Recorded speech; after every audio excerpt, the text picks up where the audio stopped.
Hey everyone, this is Corine Lafont, your favorite radio host, your only radio host, and favorite girl, of course, broadcasting to you from the lovely island of Trinidad and Tobago in the Caribbean on Between the Lines. And you know how we do it here on Between the Lines? Always with gratitude, or I like to say thankfulness. It's a beautiful day here. I'm above ground. I'm here with grace, new mercies, new ideas, new things to do, and here to impact another life. I don't know how many lives, but I always say if I can impact one life, that means a lot to me because I know that by impacting that one life, that person will impact another and there will be a rippling effect. So I am thankful to be here. It's a beautiful day here in Trinidad and Tobago. It was raining a while ago, but the sun is kind of having a bit of winning streak here right now. It's trying to pop out, yeah. And so you see on the screen Nahla Bou-Diab. Yes, she has another name, but she's trying to keep it simple. So simple is how we do it here between the lines. So Nahla is what we're going with. Okay, Nahla. All right, Nahla and Corine. Well, when you check her website or other information about her, I'm sure you will see the other name. Try to pronounce it as best as you could, but we go in with Nahla. So let me tell you what we're talking about today. So today we're talking about, with Nahla, transforming your hardships into success. What a relevant topic, transforming your hardships into success. And let me tell you a bit about Nahla. So she's actually Dr. Nahla Bou-Diab. She's the COO of AM Bank. We'll find out what that bank is, and head of women empowerment for the World Union of Arab Bankers. As the first woman holding this title in Lebanon, Dr. Bou-Diab is a widely renowned expert in building innovative, collaborative, and highly resilient organizations. She earned her doctorate from the University of Liverpool for her research on spirituality in the organization. Awesome. And has been recognized with the highest honors, earning 7 awards for leadership excellence. And you know how we do it here on Between the Lines. We're going to be showcasing our website a little bit later, but we're going to go straight into the discussion right now. So hardships and transforming them into success. Welcome, Dr. Nahla Bou-Diab. Thank you, Corine. It's really an honor to be here. And thank you for taking the time to talk to me. Yeah, yes, it's an honor to talk with you. Where are you now? Where are you I'm in located at this Lebanon. present moment? I'm in Lebanon right now, Are so it's you 8 p.m. my time. serious? What is Lebanon? Yes. Oh, What does Lebanon look Lebanon. like? What does Lebanon look like right now? Out your window, what does it look like? Oh, actually, it's 8 p.m., so it's dark outside. Um, we have a gorgeous summer. However, I'm right in the middle of turmoil. The country is going through real devastations on all levels. Our currency has devalued. Yeah. We had two huge crimes, I call them. Hundreds of people got blown up because of negligence. We don't have electricity anymore. We're struggling. So we're struggling to keep afloat. And this is the best time to talk about how to manage hardship because Yeah. I'm right in the middle of it. So is For a lot sure. of So people around the world. yeah, for sure. So you're the best person to be talking about hardships and turning them into success. Now let us go back to a bit of your bio. And I see we're having a bit of a delay, so I'll try to be a bit patient, in waiting for your response, and you can do the same for me. You mentioned that you're the COO of AM Bank. Tell us what that AM stands for and what COO means and what your responsibilities is. Okay, well, my job is to run the day-to-day function of the bank. So I'm responsible for the structure of the Mhm. bank, for the delivery of our services, for our people, for the culture, for the operations. I pretty well run the day-to-day management of the organization. Okay, okay. So what are you doing here with me talking? You're supposed to be running the bank. Okay, well, Corine, I actually I grew up in Canada, so most of my life I worked in Canada and I studied in Canada. And at this point in my life, you know, you started the introduction was something actually quite beautiful. You said you wanted to affect another life. And I think this is what it's all about for all of us. And it's a matter of timing. All of us will reach this state in our life cycle where we feel ready to give back because we recognize that our joy and our happiness stems from the happiness all around. And in fact, we were talking earlier, Yeah. you and I, about the fact that today we feel so much sadness in the air. And this has to do with all the turmoil that's happening all over Earth, not just in Lebanon or in different parts of the world. So I reached this state in my life where I realized, you know, when you look back at your life and you realize you figured it out, you figured out how you Hmm. turned your hardship into success. And you realize that there is a clear pattern that can be repeated by everyone. I'm not special. Hmm. So when you make that realization, you want to validate what you figured out. So as I did my research, my doctorate research, it was an action research. My research helped me validate that this pattern that I saw in my own life is in fact proven scientifically as a pattern in everybody's life, which means that there is a clear Wow. relationship between our thoughts, our perspectives, the decisions we make, and the outcome. And as soon as I Hmm. was able to stand on this scientific foundation, I wanted to run and tell my kids about this. I have two sons who are not kids, they are adults. So initially this book that we're discussing, that we're talking about, stemmed from me feeling a sense of urgency to convey this information that I have discovered on a personal level to my two sons. And I decided to do it, to write a book about it and give it to them, simply because I didn't want to be a boring mom. I didn't want to sit and on every occasion talk about these things. I thought, you know what? I'll put it in a book. I'll give it to you. When you're ready, go to the book and you'll understand what I mean. So this is how the idea of writing a book started, actually. My audience was two people, my two sons. Then, as my friends and the people I helped informally realized I was writing a book, everybody was saying, well, that's not fair. You need to spread this. And Corine, I woke up one day and I thought, okay, wait. I thought that I lived to run organizations and to be a mom and to do this. In a way, I felt that my life is to be able to share this experience with others. I want to show people how I did it.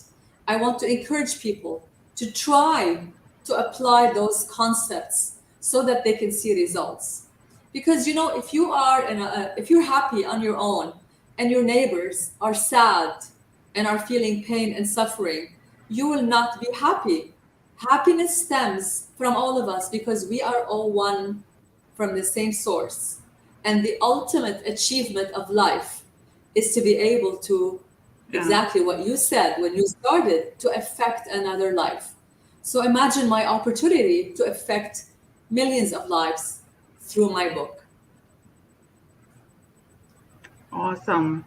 I remember also in reading in your bio, your research is on spirituality in the organization. And I'm thinking to myself, what a way we have evolved.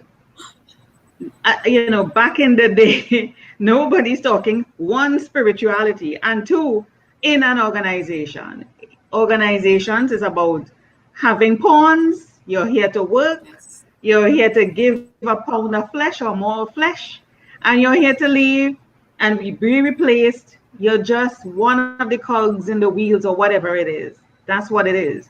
So when you're talking about spirituality in organizations, I'm like, where did that come from? How did we get to that point to be able to start talking spirituality, and what's the relevance of it?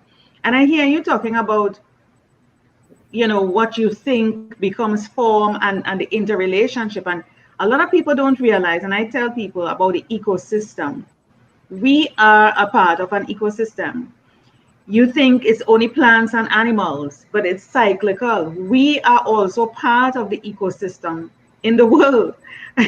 We might not have, we come from the earth and we go back to the earth. And while we are existing here, whatever we do has an impact on that earth, because this is where we were formed from. So we have a part in that, and the plants and the trees are part of our system as well. It's not just a matter of eating it and making sure we're healthy and all of that, but it's how you live, it's what you think, it's how you interact with another human being, what sort of energy you have, all the toxicity that is around you, that you have to, you decide whether you allow it or you're not allowing it. you know even the work that we do you enjoy it? Do you not enjoy it? If you don't, why don't you leave? Why do you feel you have to? Why are you limiting yourself to think that you have to stay because you have to pay the bills? Why are you limiting yourself in those ways? So when you talk about spirituality in organizations, I want to learn more about that, because I want to see if there's a connection between that and transforming your hardships into success. Because when you're going through hardships, nobody's really thinking in that moment, in that situation, oh my God, I could get out of this. No, you're just thinking, oh, woe is me. You're not thinking there must be a way. So I want to understand the connection of spirituality in organizations, the ecosystem that we are a part of, and how we can transform it. Because in an ecosystem, you can transform.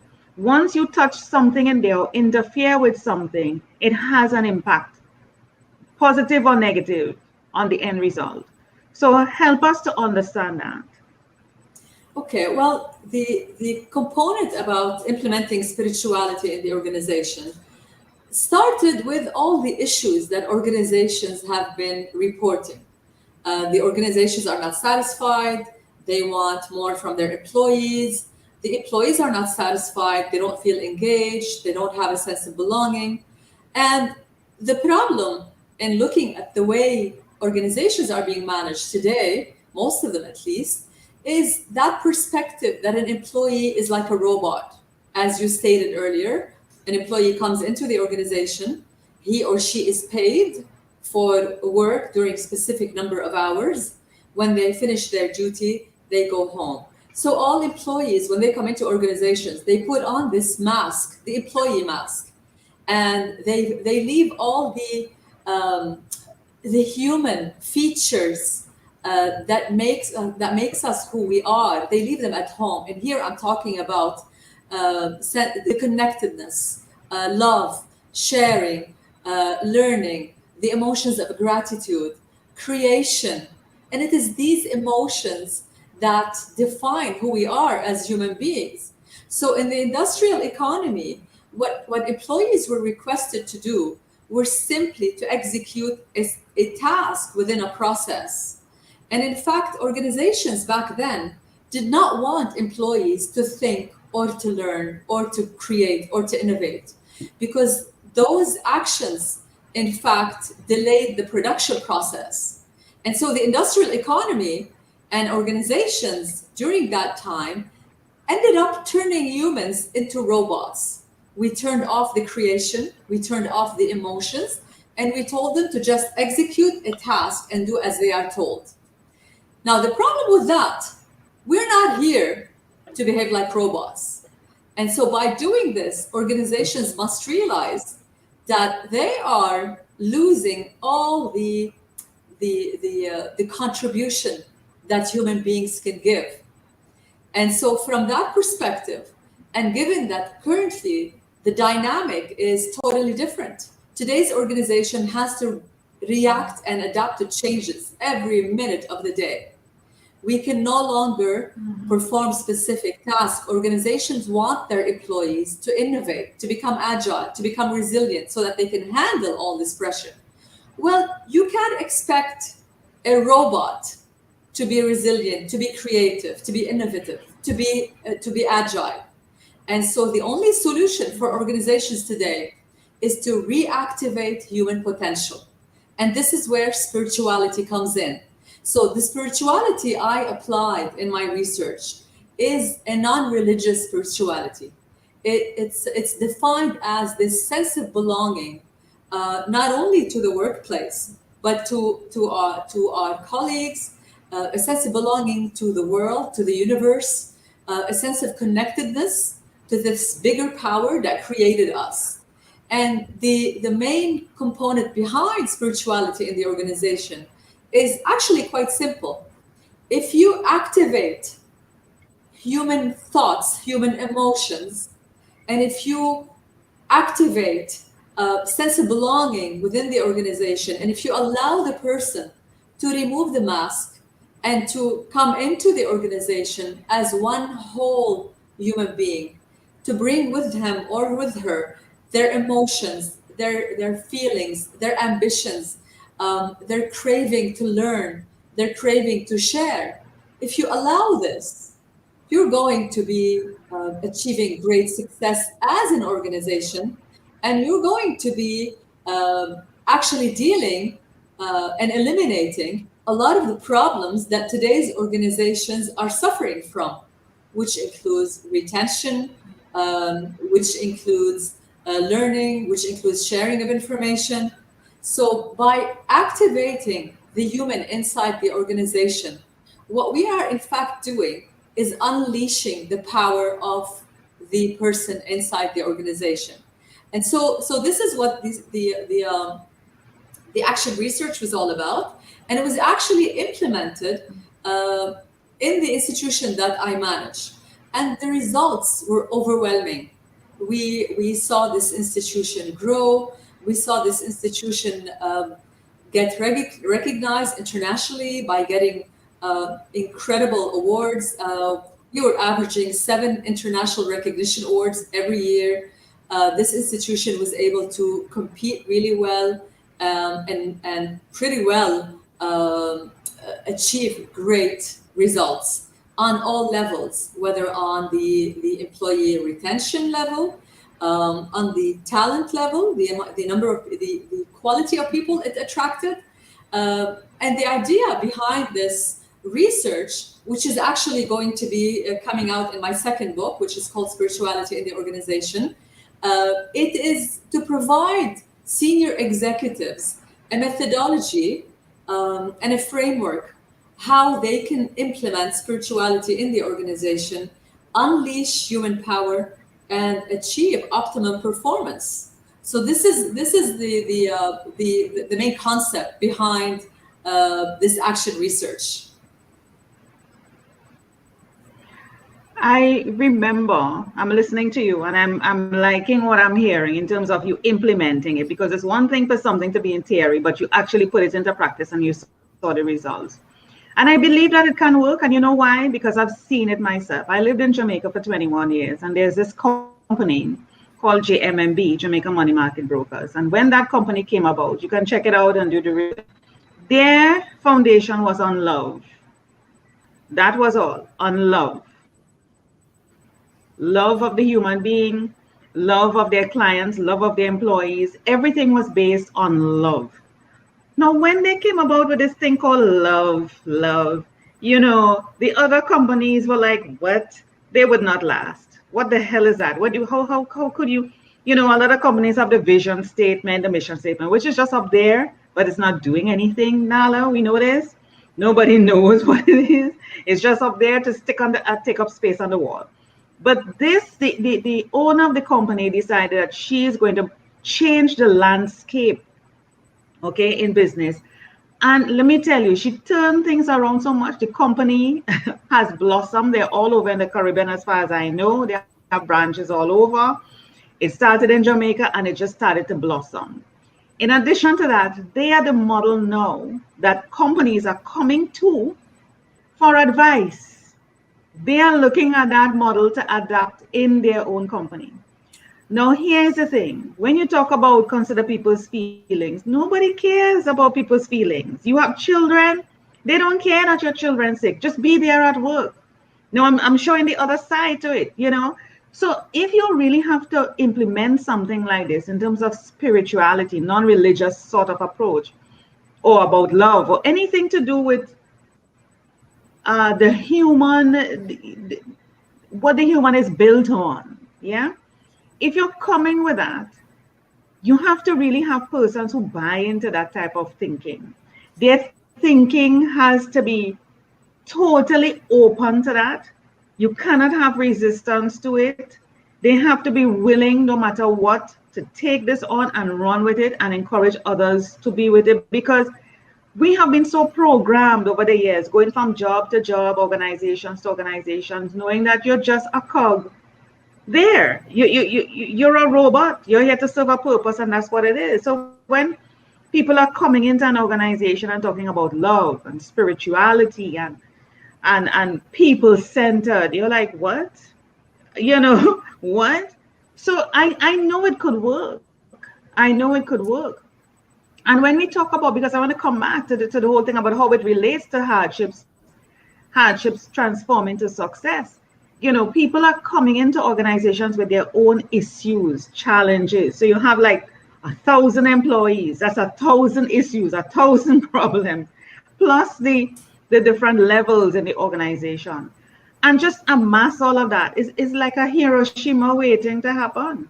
You know, people people are bottling up a lot of things, and you're talking about no electricity, you know, financial markets, things, you know, things that are happening even in the pandemic itself, it's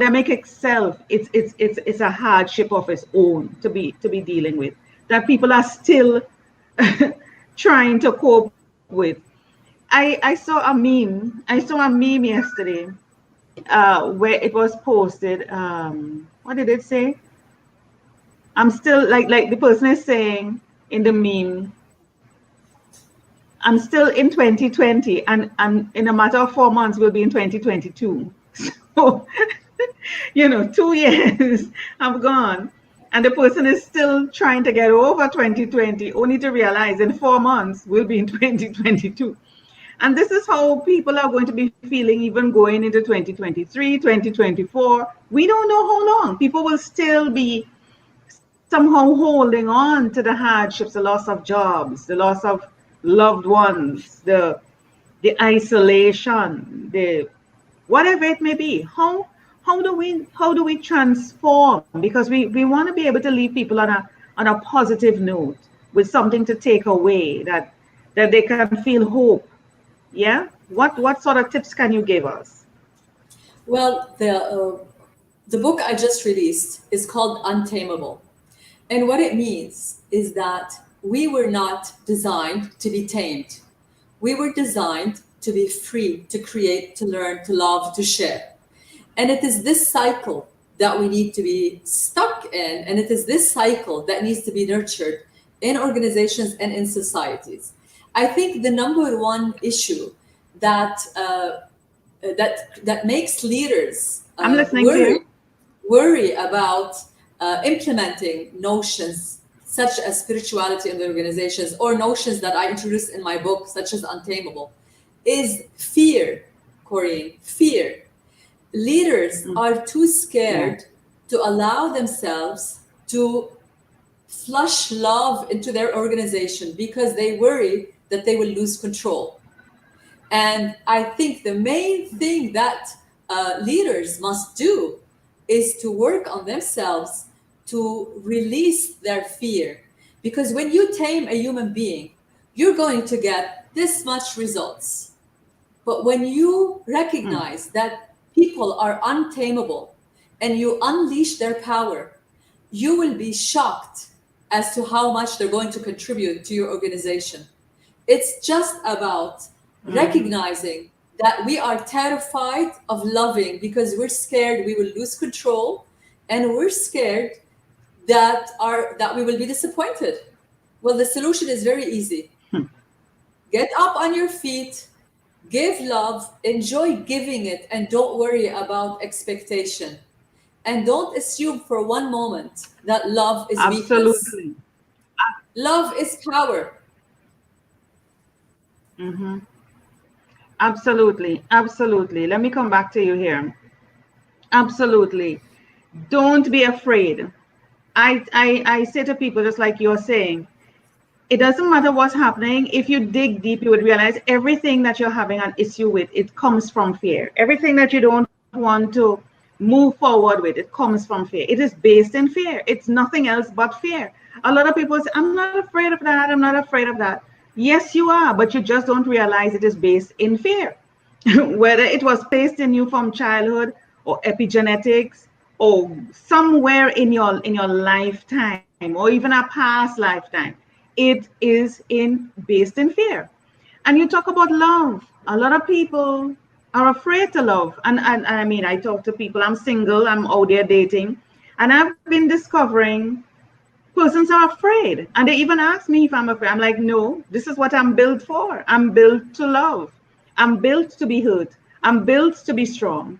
But there are some people who are so guarded, they want to be sure, before they make a move, Nala.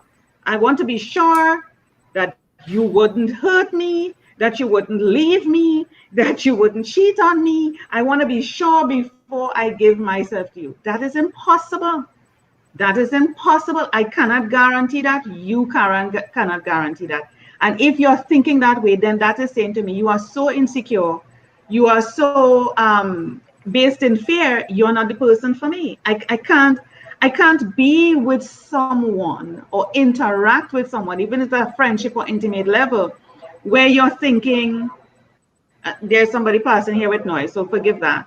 With you thinking that I am going to leave you. So I am constantly walking on eggshells, saying, "Oh my God, if I do this, this person is going to think I'm going to leave them, and then they might start to, I don't know what their reaction may be, you know. I can't be living that fear is then passed on to me for being with you, and I don't want to be living that way. So when you talk about love, you just have to be open, honest, be yourself, and just accept. I think a lot of all of these things, even with the hardship, accept the hardship, accept it. You can't change it. Yes, you can manage it.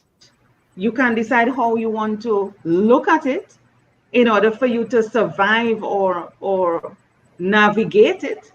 But you can't change it, especially if it's outside of you. You didn't create it, it's outside of you. So you have to navigate, just like with the pandemic. You have to navigate. Is there any other? I mean, I'm showcasing your website here now, and we're coming down to the final few minutes.